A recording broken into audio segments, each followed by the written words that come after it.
দেখলাম একটার পর একটা উস্কানি, কখনো রেমপাপি মসজিদ, কখনো সম্বল মসজিদ, এরা সবাই সেখানে কোথাও বলা হচ্ছে শিব মন্দির ছিল কখন না বাবর যখন এসছিল তখন, কখনো বলা হচ্ছে যে এখানে অন্য মন্দির ছিল যখন বাবর এসছিল। কেন তখন ভারতবর্ষে এত জায়গা ছিল, হঠাৎ সেই শিব মন্দির ভেঙে সেখানেই মসজিদ হলো, এটা কেন হবে? শিব মন্দিরের জায়গায় থাকবে, এত জায়গা তো তখন খালি ছিল। তখন তো যখন বাবর ছিল তখন বোধহয় 10 কোটিও পপুলেশন ছিল না, তাহলে এত জায়গা ছিল, সেখানে না করে মন্দিরের মধ্যেই করতে হলো। এইটা বিশ্বাসযোগ্য নয়। এটা শুধু হচ্ছে কমিউনাল ফ্লেয়ার আপ করার জন্য ভারতবর্ষে যে হিন্দু মুসলমানের ঐক্য, সেই ঐক্যটাকে নষ্ট করার একটা পরিকল্পনা এখানে করছে এই বিজেপি এবং বিজেপি সরকার। তারা এই পরিকল্পনা করছে। কেন কেন বিভিন্ন জায়গায় একটা মানুষ কি খাবে, একটা মানুষ কি পড়বে, উত্তরপ্রদেশে বা মধ্যপ্রদেশে বা বিভিন্ন জায়গায় কেন তাকে জবাবদিহি করতে হবে যে কি খাবে? শুধু খাবে নয়, যদি বাড়িতে চিকেন থাকে তার সংখ্যালঘু হওয়ার দোষে তাকে পিটিয়ে মেরে ফেলা হবে। কেন মানবাধিকার লঙ্ঘন হবে এই সরকারের সময়? কেন মানবাধিকার লঙ্ঘন হবে? আমরা ভারতীয় নই? আমরা ভারতবর্ষের মাটিতে জন্মগ্রহণ করিনি? আমরা এই মাটিতে জন্মগ্রহণ করেছি, যেটা বারবার করে বলি, আজকে আবার বলছি। হ্যাঁ, একজন হিন্দু ভাই, সেও এই মাটিতে জন্মেছে, আমরা মুসলমান এই মাটিতে জন্মেছি।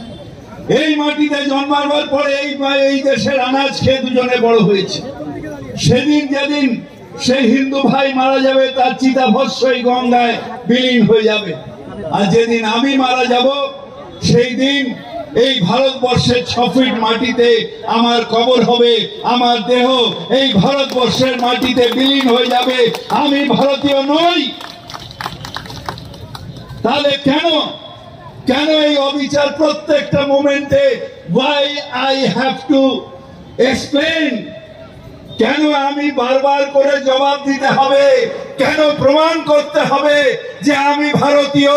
কেন প্রমাণ করতে হবে যে ভারত মাতার জয় বলে সেও ভারতের সন্তান, যে ভারত মাতার জয় বলে না সেও ভারত মাতার সন্তান?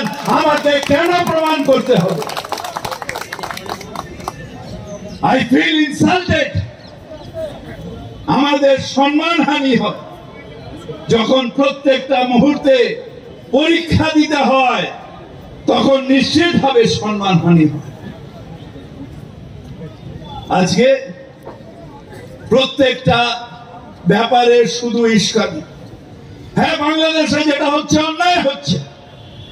কল্যাণ যেটা বলে গেল ঠিক, যে আমরা যারা সংখ্যাগুরু, যে দেশের যে সংখ্যাগুরু সংখ্যালঘু তার ছোট ভাই, তাকে প্রোটেকশন দেওয়ার দায়িত্ব এখানে সংখ্যাগুরু হিন্দুদের, ওখানে মুসলমানদের।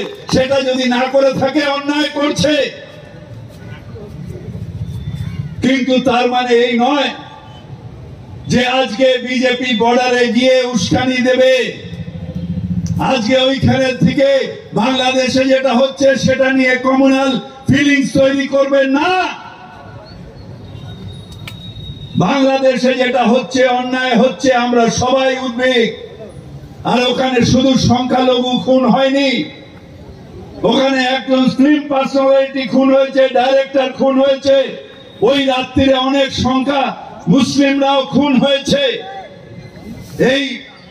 এই সরকারের এখন যে সরকার, তার নিষ্ক্রিয়তার জন্য অনেক খুন হয়েছে, কিন্তু তার প্রতিবাদ নিশ্চিতভাবে করা উচিত। কিন্তু তার মানে আমাদের কমিউনাল হয়ে যেতে হবে, আমাদের সুশ্রুতি দিতে হবে, আমাদের ডিভাইড এন্ড রুল করতে হবে না। আমাদের কনস্টিটিউশন তা বলে না। আমার কনস্টিটিউশনের শপথ নিয়ে নরেন্দ্র মোদী প্রধানমন্ত্রী, অমিত শাহ স্বরাষ্ট্রমন্ত্রী, এই কনস্টিটিউশনের শপথ নিয়ে আপনারা গেছিলেন। আপনারা পেছন দিক দিয়ে সুপ্রিম কোর্টে গেছিলেন, আপনাদের প্রপোজাল রিজেক্ট হয়েছে। No, this is a secular country, এটা ধর্মনিরপেক্ষ দেশ, এবং সেই ধর্মনিরপেক্ষতা রক্ষা করা এটা আমাদের কাছে সম্মান, আমাদের কাছে দায়িত্ব।